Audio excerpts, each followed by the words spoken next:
5 habits of a champ. A habit of commitment, a habit of humility, a habit of accountability, a habit of motivation, and the habit of preparation. These are what separate you from the rest. It's how you show up every day. These are more than just habits, though. They become who you are. And when you instill these in who you are, you become a very attractive person, personally and professionally.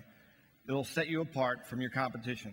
A little story about somebody that I believe had the habits of a champ, who lived the habits of a champ. When I was starting my baseball career, I was an intern with a baseball team in Charlotte, North Carolina. And there were 3 interns. We lived and worked together doing the grunt work around the ballpark, doing cold call, sponsorship, and advertising sales to get our feet wet in the business. About 3 weeks into our internship in January, the general manager of the ball club got us together and said, "You guys are working for one job at the end of the season." It was like the original Apprentice without Donald Trump. So we worked together for 9 months, and one of us was going to get the job.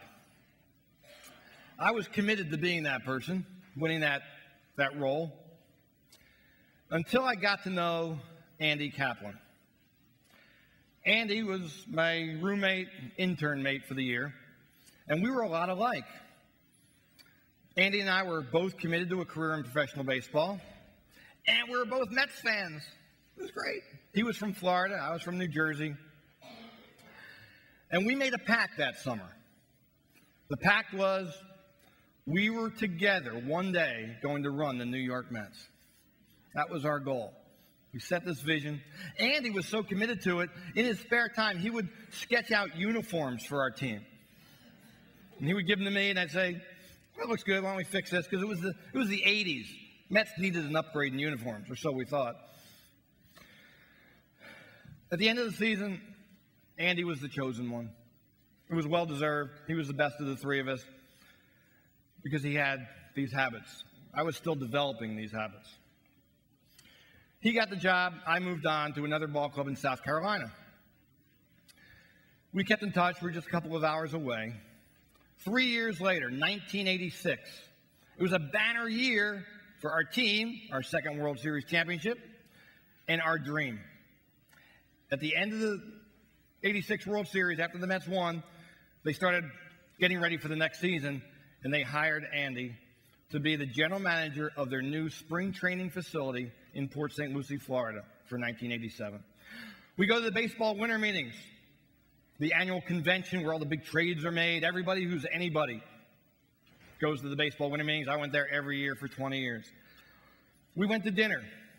Andy was so excited about his new job, but he was more excited for us and for me. He says, "I'm in there. Our dream is starting to manifest. This is great." He says, "You'll be there soon." I said, "Okay." He gave me a gift that night. The gift was a memento of the World Championship from 1986. It was a little keychain, a medallion. It had the Mets logo on one side, World Series trophy on the other. Doesn't sound like much, but it was a thing only employees of the Mets were given as a commemorative piece. And Andy made sure I got one. Well, Andy moves on, has a great year in St. Lucie. Spring of 1988, his second year there. I get a call in March of 1988 during spring training. He says, "Skip, I'm going to the show. They've called me to the big leagues. I'm going to be director of advertising, sponsorship, and promotions at Shea Stadium in New York. I'm going north with the team." Again, he was excited, but he was more excited for us. He said, "Get your resume in. You can take my job. I'll make sure you get it. I'll be in New York. You'll be in St. Lucie. We'll be both in the organization together. Our dream is starting to happen." I get my resume together. I send it up. Andy gets it. He starts championing it up the ladder. Spring training's over.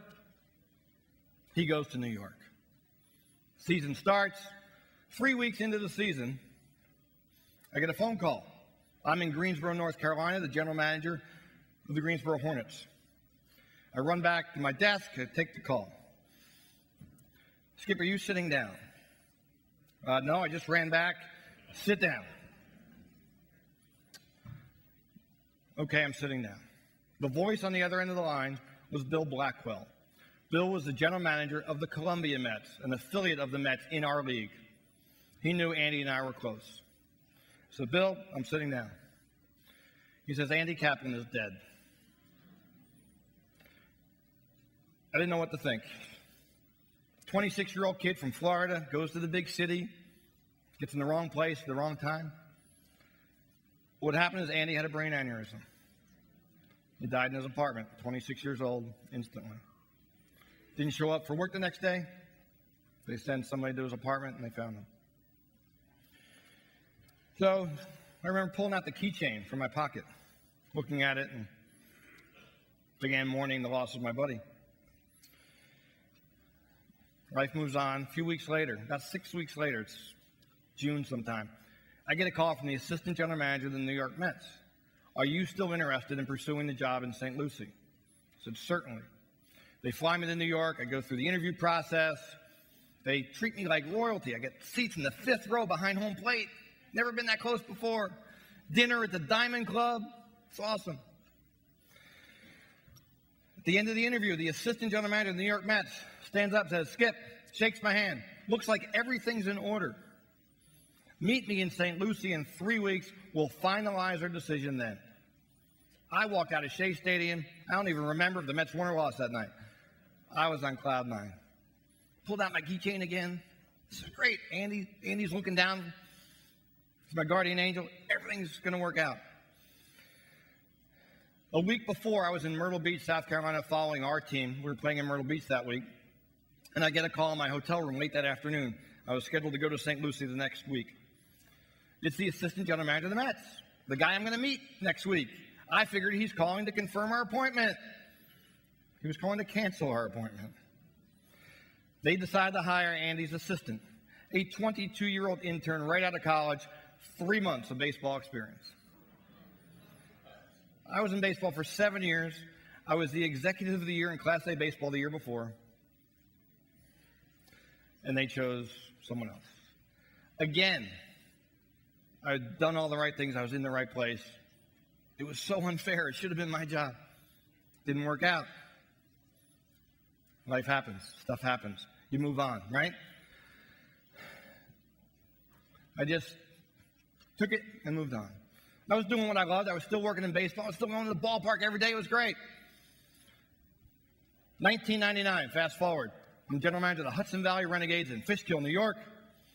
We win the New York Penn League Championship, my only championship in 20 years in baseball.